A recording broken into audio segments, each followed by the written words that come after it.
আচ্ছা এই মাটিখিনি যে আপনি কুঁহিয়াৰৰ খেতি কৰিছে হয় স্যাৰ এই মাটিখিনি আপোনাৰ কুঁহিয়াৰৰ খেতি কৰাতে কিমান টকা খৰচ হয় কিমান উৎপন্ন পায় আপুনি এইটো অলপ ক'ব নেকি আপোনাক মই সুধিছোঁ সেইটো স্যার মই কৈ আছো এতিয়া আপনার 20 বিঘা মাটি খেতি কৰিলে হয় আপনাৰ 5 লাখ টাকা খৰচ হ'ব হয় আৰু 20 লাখ টাকা পাম মই আচ্ছা এই খেতিটো কৰাতে যে আপুনি 5 লাখ টকা খৰচ এই খেতিটো কৰাতে যে 5 লাখ টকা খৰচ কৰিব হয়। এই টকাটো কিবা চৰকাৰৰ অনুদানৰ পৰা পায় না আপুনি কিবা মানে ঘৰত পৰাই কিবা কৰি মানে নাই। এই খেতিটো কৰে এইটো মই ঘৰৰ পৰাই কিবা থাৰ কৰি ফালে মই খেতিটো কৰিছোঁ পিছে আপুনি যদি অলপ সহায় কৰে আচ্ছা। মই অলপ মানে বেছিকৈ অলপ খেতি কৰিব পাৰোঁ আচ্ছা। অলপ লাভ অলপটো হেৰি কৰিব পাৰোঁ মই। আচ্ছা এই খেতিটো যে এই বালাৰ মাজত কোনো খেতি নহয় হয়। এখেতে এই খেতিটো এখেতে এই 20 বিঘা মাটি কুঁহিয়াৰ যে কৰিছে এখেতে এই বালাৰ মাজতে এই কুঁহিয়াৰৰ খেতিটো কৰি উৎপন্ন কৰিছে আমাৰ অসমত এনেকুৱা যদি 5টা মানুহ ওলায় হয়। এই চৰবালাতে যদি কুঁহিয়াৰৰ খেতি কিমান উৎপন্ন কৰিব পাৰিব হয়, স্যাৰ। আচ্ছা আপুনি যে এই লেংৰা মানুহ হয়, পৰৰ তাততো হাত নাবাৰে নাই, নাই, আপুনি নাই। নিজে কষ্ট কৰি মই নিজে কষ্ট কৰি আছোঁ। আচ্ছা পৰৰ তাততো নোখোজে নাই, নোখোজো। গভৰ্ণমেণ্টৰ কিবা এই যিটো হয়, হয়, এইটো স্যাৰ। যিটো হেৰি আপোনাৰ হয়। ভৰি খান হয় স্যাৰ এই ভৰি খানৰ কিবা অনুদান পাইছে না চৰকাৰৰ পৰা নাই পোৱা স্যাৰ কোনো চৰকাৰে দিয়া নাই নাই দিয়া স্যাৰ এই হেৰি চৰকাৰে খবৰো লোৱা নাই নাই লোৱা নাই আচ্ছা তেনেহ'লে মই কওঁ কি আমাৰ এইজন মানুহ চাওক এইজন মানুহ খৰা মানুহ এই কুঁহিয়াৰৰ খেতি কৰি পেলাই 20 বিঘা মাটি বালাত খেতি কৰে এই খেতিটো কৰি পেলাই কিমান উৎপন্ন কৰিছে 20 বিঘা মাটিত কিমান টকা পায় আপুনি মই এতিয়া 20 লাখ টকা পাওঁ 20 লাখ টকা 20 লাখ টকা এই কুঁহিয়াৰত পায় কিন্তু এই 5 লাখ টকা খৰচ যায় কোনো চৰকাৰৰ অনুদান নহয় আমাৰ পাব্লিকৰ পৰা বা হাতে কৰ্জই নি পেলাই খেতিটো কৰে কিন্তু বহুত উৎপন্ন কৰিছে এনেকুৱা উৎপন্ন কৰা মানুহ আৰু 2-4টা ওলালি আমাৰ অসমত একো অভাৱ অভিযোগ নপৰে হয় স্যাৰ আচ্ছা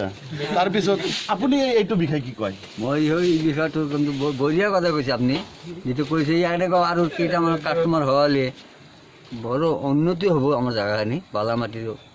কাৰণে আচ্ছা এখেতে ভাল কথা কৈছে যে আৰু 2-4টা যদি হয় তেনেহ'লে আমাৰ অসমত উৎপন্ন হ'ব অসমত উৎপন্ন হোৱা মানে আমি চৰকাৰৰ তাত ইমান মানে সৰু হৈ নাথাকোঁ হয়, আৰু ছাৰ। এই যে আপুনি কবিৰ খেতিটো যে কৰিছে হয়, ছাৰ। এই যে কবি 10 বিঘা মাটি কবি কৰিছে এই কবিত আপোনাৰ কেনেকৈ উৎপন্ন কফিত বিৰাট লাভৱান হ'ব পাৰি আচ্ছা কাৰণ কফিত খৰচা কম আচ্ছা খৰচা অনুপাতে লাভ বেছি হয় লাভালাভটো বেছি হয় এইটো যিটো আপোনাৰ সাৰ পানী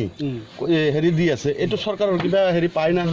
অনুদান নাই অনুদান নাই চৰকাৰে কৃষি লোন দিয়া ব্যৱস্থা কৰিছে আচ্ছা চব্জিৰ কাৰণে বা খেতিয়কসকলক মোটামুটি কৃষি লোন দিয়াৰ ব্যৱস্থা আগৰ পৰাই আছে আচ্ছা এইটো এই এখেতে যে কবিৰ খেতি কৰিছে 4 বিঘা মাটি দেখা পাইছে আপোনালোকে দেখা পাইছে এই কবিৰ খেতিটোত ইমান মানে উৎপন্ন হয় কবিৰ খেতি যদি বেমাৰ আজাৰ নালাগে আমাৰ যদি এই ঔষধ পাতি ভালকৈ দি পাৰে তেনেহ'লে আমাৰ অসমত চব্জিৰ অভাৱ নহয় বাহিৰৰ পৰা চব্জি আনিব নালাগে এই আপুনি যে ফিচাৰীটো কৰিছে কেইবিঘা মাটি 52 বিঘা মাটি ফিচাৰী 52 বিঘা মাটি আপুনি যে 52 বিঘা মাটি ফিচাৰী খান্দিছে আপুনি কিবা চৰকাৰৰ পৰা লোন লৈছে আচ্ছা তাৰপিছত উৎপন্ন হৈছে না আপোনাৰ আচ্ছা এই ফিচাৰীটোত আপুনি কি মাছ দিছে এইটো গিলাস সিলভার রৌ মির্কা ভোকা আচ্ছা সব মাছ আছে কমলকাট আচ্ছা এইটো মাছ কি মাহত আপুনি বিক্ৰী কৰে এইটো মাছ মোটামুটি বিহুৰ টাইম বিহু আৰম্ভ হ'ব বিহুৰ পৰা একদম চৈতত গেলি মোটামুটি শেষ। এই এখাতে দেখক এই যে মাটি যিখিনি আছিল গোটাইখিনি লগাই পেলাই ফিচাৰী খান্দিছে ফিচাৰীৰ পৰাই উৎপন্ন কৰি পেলাই আমাৰ কিমান উৎপন্ন কৰিছে এনেকুৱা যদি 20টা ফিচাৰী থাকে তেনেহ'লে আমাৰ বাহিৰৰ মাছ খাব নালাগে তেনেহ'লে আমি চবক আশা কৰোঁ আপোনালোকে অসমৰ মানুহ অসমৰ মাটি অসমৰ বস্তু আপোনালোকে অসমত উৎপন্ন কৰি খাওক আমাৰ বাহিৰত আনিব নালাগে আমাৰ বাহিৰত যাব নালাগে আমি কেৰালাৰ চব্জি খাব নালাগে বিহাৰৰ চব্জি খাব নালাগে বিহাৰৰ আলু পেঁয়াজ খাব এই যে আপুনি এই যে আলুৰ খেতিটো যে কৰিছে কেইবিঘা মাটি আলু কৰিছে আলুৰ খেতিটো